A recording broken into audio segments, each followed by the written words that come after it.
My channel is under attack. I saw a movie, so you didn't have to. And with this one, I'm just going to say if you're not a fan of this franchise, you may not want to. And I'm going to tell you why in a spoiler-free review, which will walk you a little bit through the story and the setup for what's likely going to be a trilogy, and then we'll get down to the ratings. It won't take that long, so buckle up, because here we go!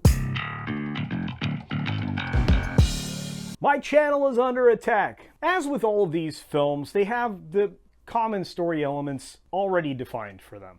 It's, get to step A, get to step B. There's, in various encounters along the way that lead to, well, confrontation. And confrontation is kind of the theme of this entire film. It pops up in various different places.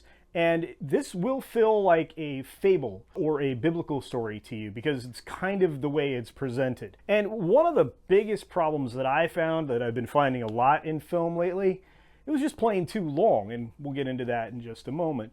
But you're following the adventure of Noah and all of the tragedies that befalls him and his clan along the way. You also are following the story of a seer, a teacher, a person that educates others along the way as well. That is a storyline that I wish they'd stuck with for a bit longer, but sadly they didn't. And then finally, of course, we're following a human, a nova, what do they call them? An echo. That's right, and basically a demeaning term for humanity. And humans just have lost the ability to speak. Apparently, there was some kind of genetically modified virus that got out in the wild and basically killed all human intellect. And I'm not telling you anything that you don't know, because if you read the film synopsis or paid attention to any of the trailers, you probably already gathered that. What's interesting is the use of wildlife, which I think they did a better job of in this particular film than probably most of the others. This film, as I said, likely the beginning of a trilogy. Why do I say that? Well, because it has all the elements of a setup film. Set up for a second film, which will be some form of greater conflict, and then finally a resolution in the third film to everybody's problems. And there is going to be an overriding arc for the 2 or 3 characters that you're going to follow along the way. And of course, in this film, we're 2 centuries from the passing of Caesar. And we now have a new leader of a new tribe, clan, whatever you want to call it, that is not quite following the principles of Caesar. And that's going to be very important throughout. In fact, you're reminded that it's important throughout at least 3 or 4 times.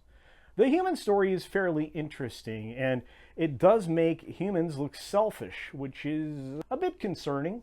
But if you're at the top of the food chain and you got knocked down a couple of pegs and you're fighting to get back up on top, well, maybe you'd be a little more cautionary with your allies going forward.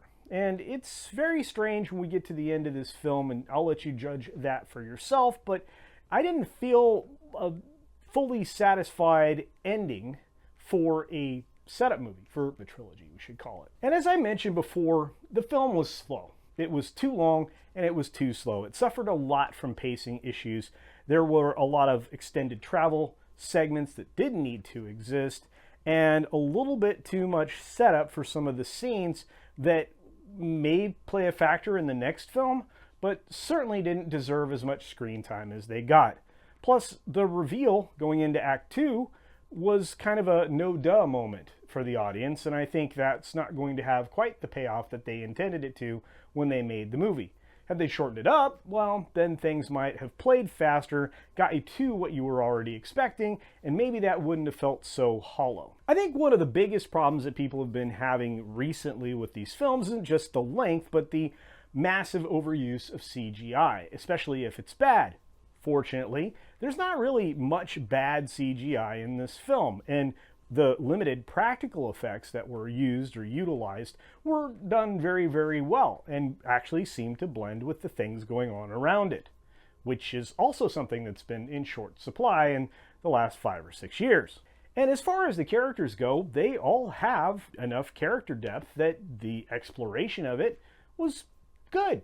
You're gonna care about some of these characters because they're mix between human and apes, but you're going to care about some of them, and you're not going to like others of them, and it kind of ends up being a very compelling part of the movie. And with all that complimentary stuff that I said about the CGI, I have to also say that the cinematography and the use of the backgrounds that were employed, and of course the scenery at the forefront, it was beautiful. They did a great job with what they were working with, and at times you felt completely immersed in the cinema. You also got to see some element of physical interaction with things that I'm pretty sure were practical effects that were convincing enough to make you start to believe that these CGI elements were real, which, again, that's in short supply. I think one of the most disappointing things for me was the soundtrack, or the lack thereof. There didn't really seem to be any clear themes other than For the Human, and if there was, I couldn't pick it out of a lineup. The music was just kind of there, or the background sounds were just kind of there to make it probably feel not as empty as it would have had they taken a few moments of silence. And at the times when there wasn't any background elements, there was some impact because there wasn't anything playing in the background. But those are in short supply, so just be prepared to hear some kind of elemental background music that, while fitting for what's going on, certainly couldn't be called a soundtrack. In other words, this is no John Williams here. And finally, let's just jump into the ratings, because I promised not to drag this on too long. This one is going to get a 7, or possibly a 7.5, but I'm going to stand my ground on the 7. Why? It was too long. In fact, one of my friends commented that it was kind of a slog. And I think that's probably pretty accurate. Had the film been shorter and certain scenes made much shorter, this would have felt like a well-paced film that wouldn't have had me checking my watch more than 2 times. Because that's one of the things I measure when I'm watching a film.